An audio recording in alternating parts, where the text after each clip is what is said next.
It might seem the ultimate dream to be young and talented with the whole world ahead of you. But for many young adults, the millions of possibilities they're presented with have a paralysing effect. Where am I headed? What shall I do? Who am I? This is Signs of the Times Radio with Kent Kingston.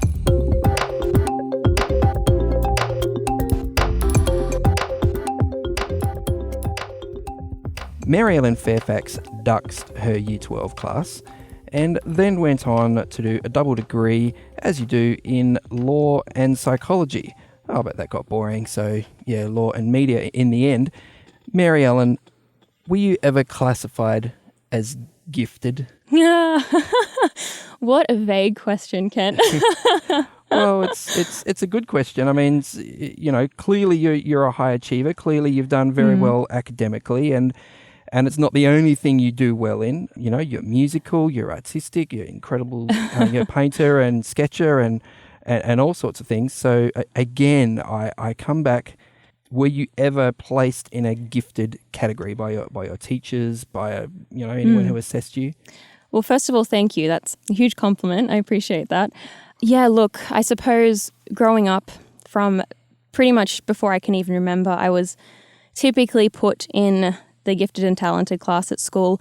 I was very blessed to attend a school that had those sort of programs. So I would go up for streaming, for, maths and reading and spelling and all of that. Mm-hmm. And I distinctly remember this time in high school, and I'm not trying to brag or blow my own horn here or anything like that, but there was this teacher that really took an interest in me, and she was a really good mentor. And she told the rest of the class to go to lunch early, and she held me back. And she sat me down and she said, "Mary Ellen, you are going to really struggle when you leave high school. You leave this sort of system, this institution where it's structured." And she said, "But do me a favor, be an artist." And I was like, what? And I rolled my eyes and I sort of thought, no, I'm going to do law, or I'm going to do, which I did, but I'm going to do something really impressive that everyone will, be jealous of me for. I'm not going to do art because it sort of has this reputation of sort of not being that way. Yeah. So yeah, I guess to answer your question, yes, I was sort of selected growing up, which brought all kinds of pressures and things, but... You sound ambivalent about it. Ambivalent? Oh, well...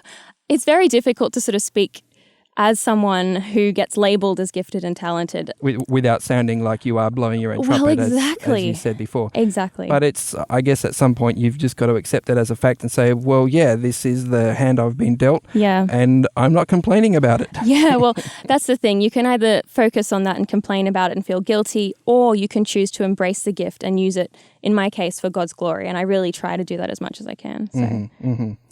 Okay. So, I mean, look, it's interesting, thinking about, people who are super intelligent or geniuses or gifted or whatever. I mean, there are a whole lot of, different categories and words, and some of them intersect and some of them have quite different meanings. But it's interesting that you seem to be in a situation where you are good at a lot of things. I mean, for me, I was an average student, except when it came to spelling. No surprise there. When it came to spelling, I remember having a reading age of, I basically topped the reading age test when I was about 10 or 11 years old. So that was sort of my, my special talent. And it seems that for a lot of people who are put in that sort of genius, Mensa gifted category, that they have one particular thing they're really good at. I guess, the sort of maths, science nerd possibly on the spectrum is the kind of picture that comes into our head. But you have sort of general abilities in a lot of different areas. But can you comment on, I mean, it sounds like a good thing to be good at everything. Yeah, well, good at everything. I mean, there's certain things I'm not good at, definitely. I'm terrible at directions, not particularly good at sports. So, I could list off a few. Well, I remember reading do you remember the Narnia tales in Prince Caspian where it said the problem with girls is that they can't keep a map in their heads. and the girl replies, that's because their brains have something in them. That's fantastic. I'm going to use that. So there you go. There's your defense for not being good at directions. But to answer your question about sort of What was it, sort of how you react to Yeah, quote unquote? I mean, how that works, being good at a lot of things rather than good at one. I mean, if you're good at one specific thing, then, I mean, if you enjoy it, I guess, and if that thing isn't sort of, some sort of psychopathic mass murderer or whatever, then your path in life is sort of selected for you, isn't it? Yeah, that's very true. I looked at a lot of my friends with envy, and it's ridiculous looking back at it because, as I said, I'm very grateful to have as many talents, I suppose, as I do. But I'd look at my friends, one had learning difficulties, but she was incredible at sport and she's become sort of an athlete and she trains and, even to this day, she, participates in these sporting events. And other friends I had were really good at maths, so they went and became engineers or mathematicians. But for me and for other people I can think of as well who were jack of all trades, they could do anything. It really is quite paralyzing. I mean, it's difficult enough trying to pick a breakfast cereal in the breakfast aisle when there's like 100 options, let alone picking what you have to do with your life. Yeah. And I think that sort of had two effects on my life. First of all, it made me very, very bad at making decisions because I never really had to make them. I sort of entertained all the options and tried to please everyone and do everything. Yeah. And so that burnt me out quite a lot. But as well as that, when you are quote unquote good at everything, a lot of people will want to be your friend, but for the wrong reasons. So they will want to be your friend because you can help them with their homework or this or that or the other. And so I actually developed quite a lot of social insecurities because of it, and I became a real people pleaser because I also didn't want to be perceived as that girl who was good at everything and also horrible to everyone, because it's tall poppy syndrome in Australia is a very real thing. Okay, here's one of these confronting questions that I ask sometimes, Mary Ellen. Yep. It has something to do with being a social worker for about a decade. It means I sometimes don't know what an appropriate question is to ask, but I've heard it said or read it somewhere that a child in particular who is who's very intelligent academically may actually not have the emotional capacity to deal with the complexity of the thoughts that are going through their head. So, for example, a child in mid-late primary school may confront the suffering of refugees or the reality of global warming or something like that, and they are intellectually able to grasp that, but they're not emotionally ready to cope with that.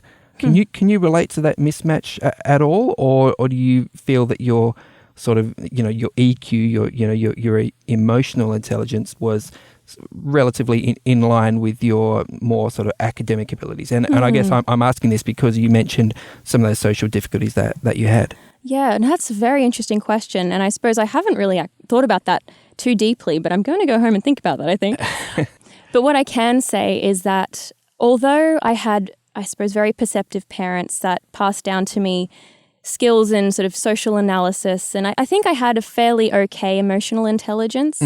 It wasn't until my later life when I looked back and reflected on my behavior in primary school and things like this and thought, wow, actually, yes, I was a lot better in academics, but I suppose it really manifested in social cues and socializing, and I had a lot of social anxiety. So, there were always these thoughts running around in my head. So I guess to summarize, I would say that my emotional intelligence was average, but there was definitely a mismatch. And it wasn't until probably recent years that as I have not pursued those intellectual pursuits as much, that my emotional intelligence kind of increased to be on par with, if that makes sense. Everything's equalized a little bit. You've matured, which exactly. Which is great. And look, listening to you talk, Mary Ellen, I guess also makes me reflect on the reality that a lot of young people are faced with in the 21st century, and that's these endless options. When you're born, an internet native, and you've got the world at your fingertips. You've got all these options, all these examples of people doing, amazing things in all sorts of areas, and then all these, products and offers and sales pitches, left, right, and center. It must be hard to choose. Absolutely. I mean, you look back 200 years ago, and there was a very different system in place. Things were less individualistic, and you would typically find that the son would pursue the trade of the father and so on and so forth, and you'd have family businesses. And then suddenly with the information age, absolutely, you have this influx of options. And everyone has, a marketing department and an advertising department, their personal brand, their personal social media page. And So yeah, the options are limitless, but with that comes huge choice paralysis, especially if you are good at different things and I guess at the end of the day, what it boils down to then is time management, because how do you pursue everything, you know? Well, I mean, you say time management, but the reality is there aren't enough minutes in the day to do everything that you possibly could do. You have to, every time you choose one option, you have to give up the others. Yep. You sound like, what was it, Greg McCowan from Essentialism. He says, as soon as you select one thing, you're saying no to everything else. Exactly. Yeah. Exactly. So, look, you've written a great article for us in the August Signs of the Times, Mary Ellen, that just explores this and recounts this experience of you sort of trying to find your purpose. And things sort of came to a head during this COVID lockdown period. You had some time to yourself. You thought, well, this is good. You know, I'll be able to focus and find out who's the real me, you know, with all these expectations, you know, taken away. Yeah.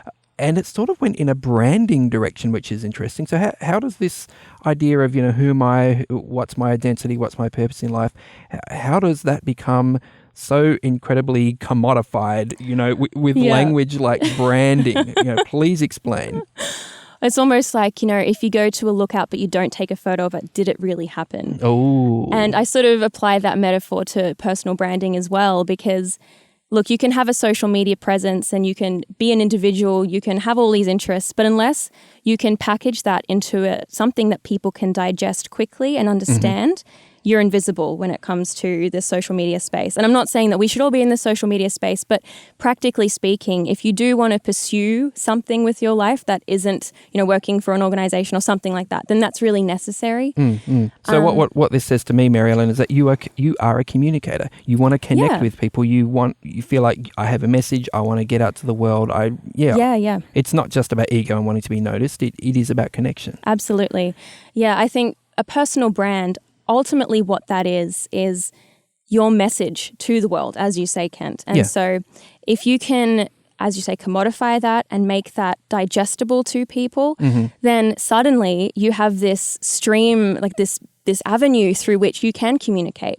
And I think that's the thing when we're just so globalized, finding that avenue to communicate. Yes, it exists, but you have to widen it so that people can actually travel down it too and see you and all that sort of stuff. And you think in this age of sort of, you know, social media influencers, sometimes the expectations are a little bit unrealistic there, like in terms of how many people you expect to influence or how many countries you expect your personal brand to sort of make a dent on? Yeah.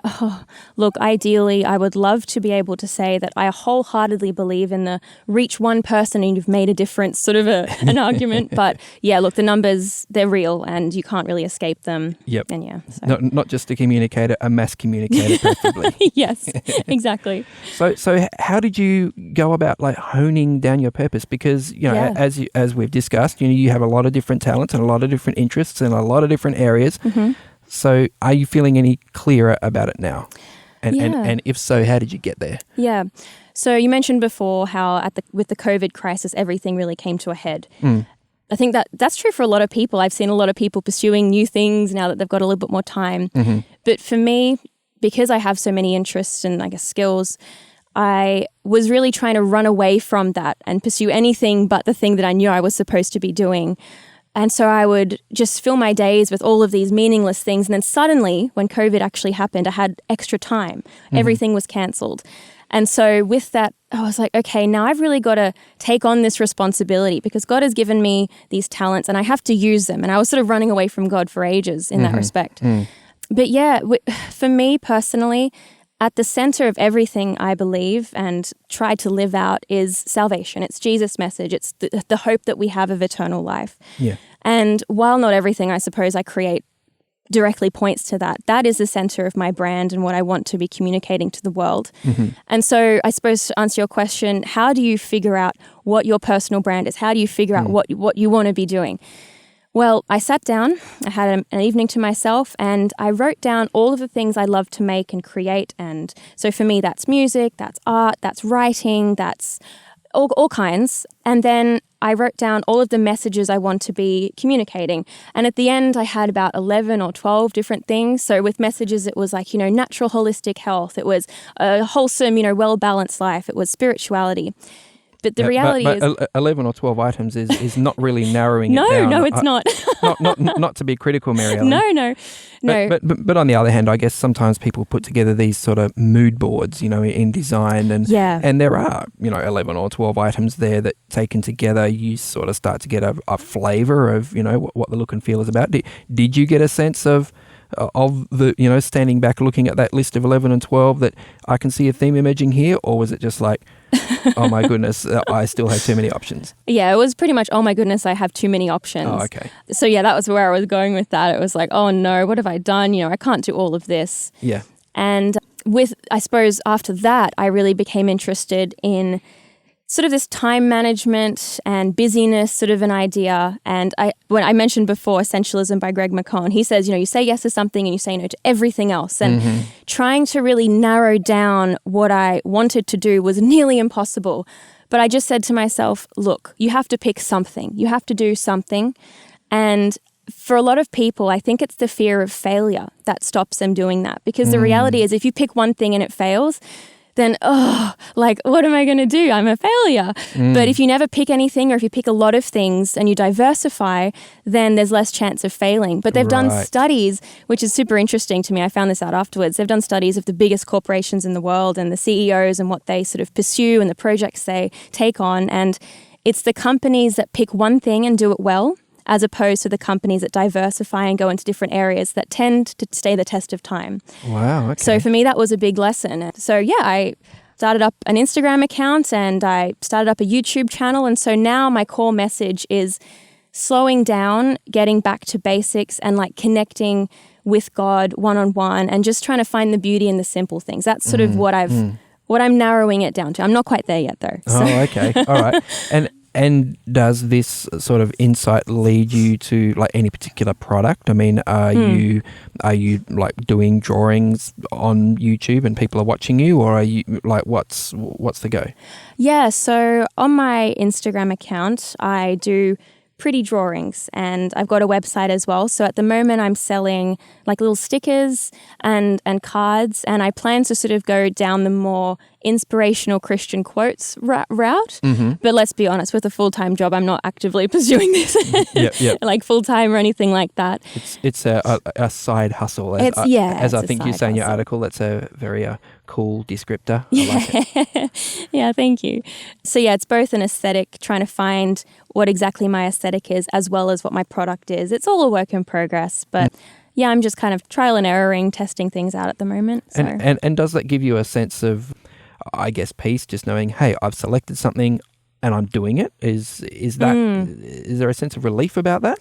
There is a sense of relief. As soon as I picked a logo, that was a huge relief, because I was like, okay, finally, I've got something to work with here. It's like step one, done. Step one, done, exactly. Yep.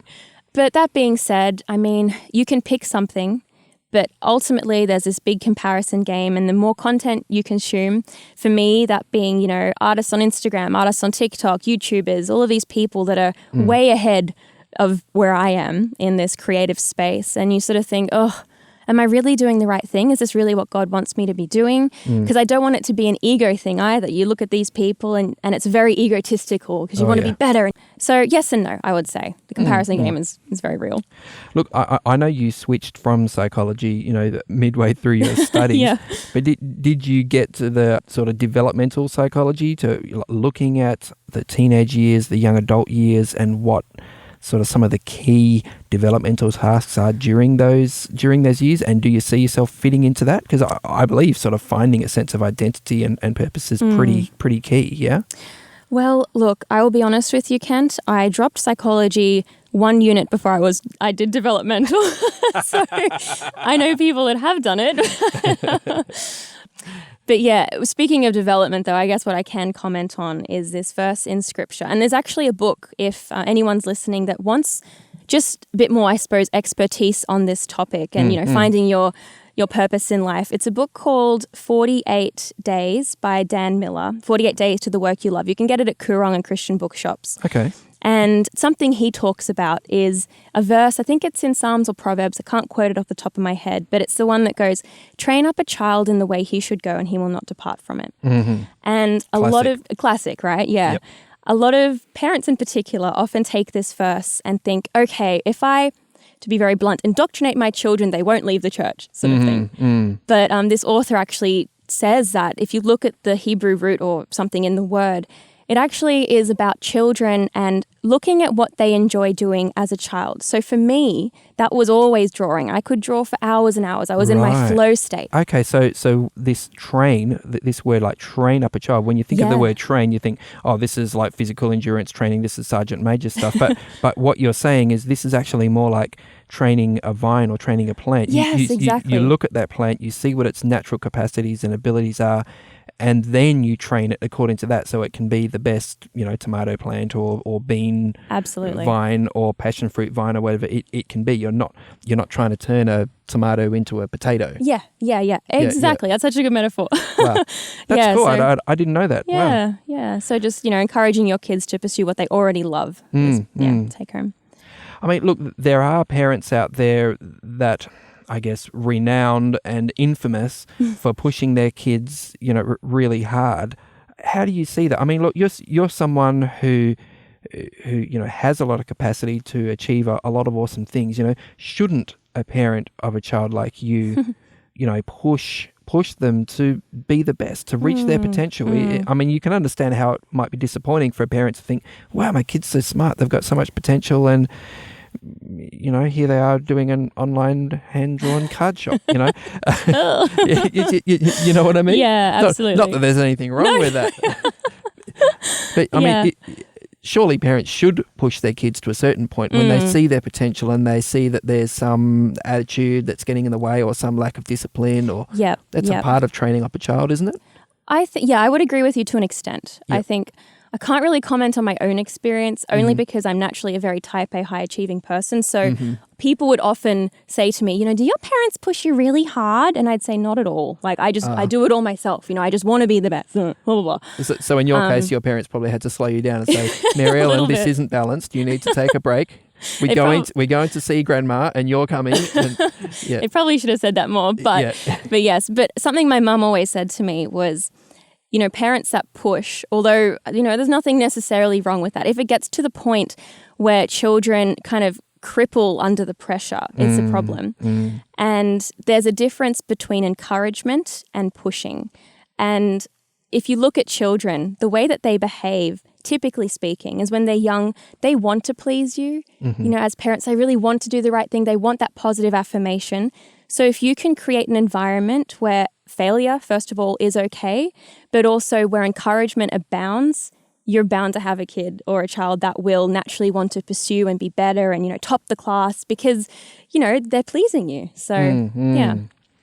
Wow, that's good. So that's some good advice for parents from someone who doesn't have kids. Well, but from someone who has been a kid not that long ago, and so is able to offer that perspective. So what would you say to people who are more in your demographic? The young adult it's an incredible stage of transition, isn't it? I mean, you have this, as your teachers told you, you have this incredibly structured school experience where you're told, this is lunchtime, now we're doing this subject, now we're doing that subject, and now this is your homework for tomorrow, to a young adult where what course do you want to choose, what life partner do you want to, devote yourself to, what faith decision do you want to make, what religion do you want to follow, what are the values of your life? And as we've been saying, there are so many options. So what advice can you give for other young adults who are making these decisions? I mean, are there any sort of things you've found out through trial and error so far that you could maybe pass on to help other people maybe shortcut, some of the disasters that maybe you or some of your friends have gone through? Yeah. Well, I think for me personally, one of the biggest things is because I'm naturally a people pleaser, I thought the right thing to do was to pick something with my life, to pick a career, also like an ex-partner, to pick all these things that other people would look at and think, wow, she's successful, she's got her life together. And at the time, I wasn't really conscious of this. It's only in hindsight that you realize, oh, wow, like I was with that guy because he looked good in a suit next to me at church. Or, I did that course because it made me look really intelligent. People were always so amazed. But deep down in my soul, in my spirit, whatever you want to call it, I always felt uneasy. I always felt as though it wasn't the right thing. And I think trust your intuition in a way. You will know if it's right for you or not. And with that also comes a knowledge of something I like to call the flow state. Mm-hmm. And I think, psychologists and things talk about this and they'll know a lot more than me. But for me, the thing that I would always do, even if I wasn't paid for it, even if, I was on my deathbed, I would be painting, I would be drawing, I'd be writing. That's my favorite thing in the whole world. And so just because that's not easily, I suppose, I can't get employed just like at any place around the corner with that kind of a skill set, although maybe you can, I don't know. It's not one of those things where, I suppose what I'm trying to say is it's not one of those things that people look at and they're like, wow, that's amazing, you're in a top tier law firm or whatever.